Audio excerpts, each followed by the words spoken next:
आज मेरे साथ धर्मेंद्र वर्मा जी हैं, ये नेटवर्क मार्केटिंग से रिलेटेड आप लोगों को जानकारी देंगे और कृपया आप लास्ट तक इनका पूरा वीडियो देखिएगा।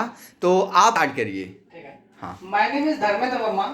आज मैं आप लोगों के सामने एक बहुत ही अच्छी अपॉर्चुनिटी से इंट्रोड्यूस कराऊंगा। तो आप लोग अगला 1 घंटा बहुत ही धैर्य के साथ, पेशेंस के साथ, इत्मीनान के साथ सुनने का और समझने का प्रयास करिएगा। दोस्तों, मैं जिस इंडस्ट्रीज के आप लोगों को रूबरू कराने जा रहा हूँ उस इंडस्ट्रीज को बोलते हैं डायरेक्ट सेलिंग। दोस्तों, आखिरकार हर व्यक्ति, चाहे मैं हूं, चाहे आप हो, चाहे दुनिया का कोई भी इंसान हो, आज जिंदगी में क्या चाहता है? पैसा बनाना। तो सवाल ये पैदा होता है कि हाउ टू मेक मनी। ये मैटर नहीं करता कि कौन कितना पैसा बनाएगा, लेकिन ये है कि हाउ टू मेक मनी। जब हर इंसान पैसे के पीछे कहीं ना कहीं परेशान है कि मुझे पैसा चाहिए, पैसा चाहिए, पैसा चाहिए, पैसा चाहिए, तो आखिरकार पैसा कैसे बनाते हैं ये हमें मालूम होना चाहिए। तो दोस्तों, आप जरा देखना हंसते हैं तो फिर हमको भी हंसी आ जाएगी। हाँ, तो फिर कांट ठीक, फिर से उसको हटाइए। नहीं हुआ तक ठीक है, उसको हटाइए। हाँ ठीक। देखिए, आखिरकार हर व्यक्ति, चाहे मैं हूँ, चाहे आप हो, चाहे दुनिया का कोई भी इंसान हो, आज जिंदगी में क्या चाहता है? पैसा बनाना। तो सवाल ये पैदा होता है कि हाउ टू मेक मनी। ये मैटर नहीं करता कि कौन कितना पैसा बनाएगा, लेकिन ये है कि हाउ टू मेक मनी। जब हर इंसान पैसे के पीछे परेशान है कि मुझे पैसा चाहिए, पैसा चाहिए, पैसा चाहिए, तो आखिरकार पैसा कैसे बनाते हैं ये हमें मालूम होना चाहिए। तो दोस्तों, आज जरा देखना, आप लोग खुद समझदार हैं, कहीं ना कहीं काम कर रहे हैं। तो आज पैसा बनाने के क्या तरीके हैं, आज हम लोग इसको देखेंगे और समझने का प्रयास करेंगे। तो पूरी दुनिया में पैसे कमाने के सिर्फ 4 तरीके हैं और इन 4 कैटेगरी का नाम है E for employee, E for employee,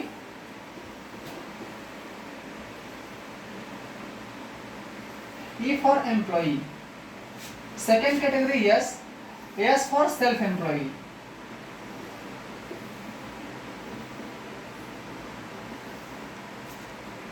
और थर्ड कैटेगरी है बी है बिग बिजनेस।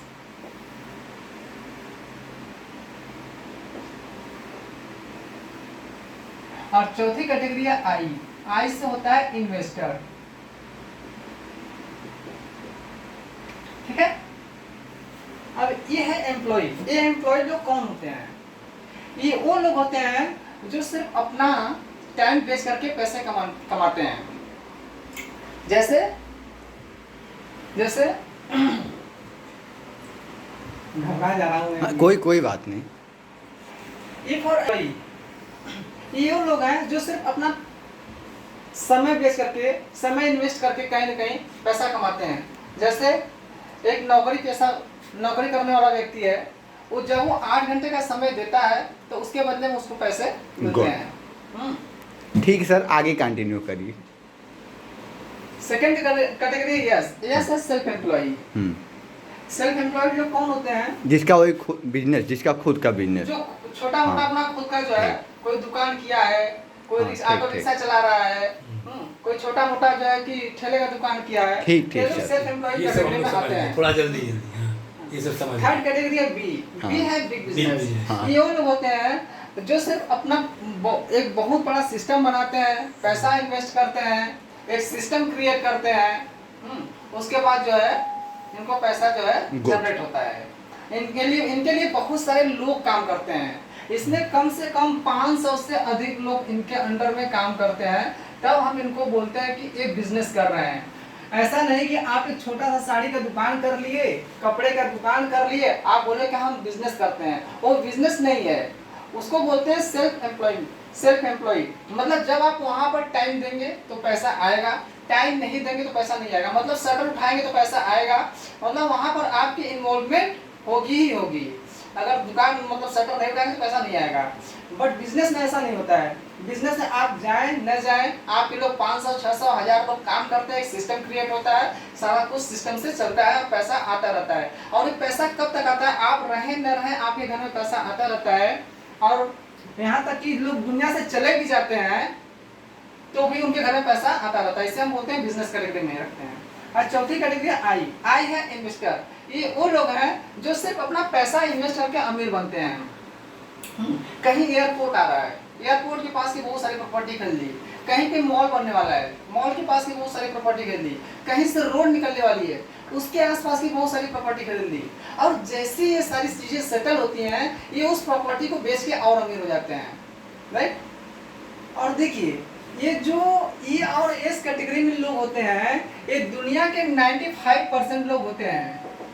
दुनिया के 95% लोग ई और एस कैटेगरी से बिलोंग करते हैं। जब तक ये लोग काम करते हैं तब तक पैसा आता है, काम बंद तो पैसा बंद, ठीक है। और बी और आई कैटेगरी में इस दुनिया की सिर्फ जो है 5% लोग बिलोंग करते हैं। ये वो लोग होते हैं जिनके लिए लोग काम करते हैं या इनके लिए पैसा काम करता है, समझ रहे हैं। जैसे इनके पास बहुत सारा पैसा होता है, ये पैसे को कहीं इन्वेस्ट कर देते हैं, और वो पैसा इनको जो है पैसा कमा कर देता है। चाहे रियल एस्टेट में पैसा लगा दें, चाहे कोई बड़ा सा होटल खोल ले, मॉल खोल ले, वहां से जो है पैसा इनको आता रहता है। और रहे न रहे इस दुनिया से चले जाए तो भी उनके घर में इनकम आती रहती है, राइट। ठीक है सर। अब सवाल पैदा ये होता है कि अगर हमको 95% वाले कैटेगरी से बाहर निकलना है तो हम कैसे निकलेंगे? वही बी और आई की तरफ बी जाएंगे। और आई कैटेगरी में जाना है तो उसके लिए हमें क्या करना पड़ेगा सर? उसके लिए पहली चीज कि हमारे पास बहुत सारा मनी होना चाहिए, ठीक है। अगर मनी नहीं है तो हम उधर के बारे में सोच भी नहीं सकते हैं। गुड, समझ रहे हैं। यानी बी को हमने छोड़ दिया, अब आई की तरफ आते हैं। सुनिए पहले ध्यान से, आप बीच बीच में आप क्या बी, पहले बी को अच्छे से समझ गए आप बी को? हाँ समझ गए, बिग बिजनेस है, बहुत बड़ा व्यापार है। अब आई के बारे में आप बताइए। उसको समझिए, अगर आपको बी में जाना है तो आपके पास पहले करोड़ों रुपया होना चाहिए, 10 करोड़ 15 करोड़ 20 करोड़ रुपया रहेगा तभी आप जो उस कैटेगरी में जा पाएंगे, वरना नहीं जा पाएंगे। वो तो हो गया। क्योंकि 5 लाख 10 लाख जाएंगे, कहीं इन्वेस्ट करेंगे, दुकान खोलेंगे कपड़े का छोटा मोटा या किसी भी चीज का, तो उसमें जो है हमेशा रिस्क रहेगा। वो सब समझ गए आगे। हाँ समझ गए, अब आगे आप चलिए। अच्छा, आप अपने कंपनी के बारे में सर बताइए जो आप। हाँ जो आप वो बात, ये सब हमको यहाँ पता है। हाँ ये ई एस बी आई सब पता था। अब आप ये बताइए कि ठीक है, ये सब आप लोगों को पता है। तो अब चलते हैं डायरेक्ट सेलिंग। हाँ। डायरेक्ट सेलिंग क्या है? डायरेक्ट सेलिंग मार्केटिंग का एक ऐसा तरीका है जिसमें प्रोडक्ट या सर्विसेज को डायरेक्ट कस्टमर तक पहुंचाया जाता है बिना किसी थर्ड पार्टी के। अब सवाल पैदा होता है डायरेक्ट सेलिंग कैसे काम करता है? तो डायरेक्ट सेलिंग को समझने से पहले हमें ट्रेडिशनल मार्केटिंग को समझना होगा, तब डायरेक्ट सेलिंग को समझने में हमें आसानी होगी। तो आइए शुरू करते हैं। एग्जांपल लेते हैं एक टूथपेस्ट का। सपोज आप कोलगेट कंपनी का एक टूथपेस्ट खरीदना चाहते हैं, तो आप उस टूथपेस्ट को खरीदने के लिए कहाँ जाएंगे सर? दुकान पे जाएंगे, आप रिटेलर के पास जाएंगे, बिल्कुल, जो कि हमारे गांव में मौजूद होता है। गुड। और रिटेलर उस टूथपेस्ट को कहाँ से लेता है? वो होलसेलर से लेता है। गुड। और वो होलसेलर उस टूथपेस्ट को कहाँ से लेता है?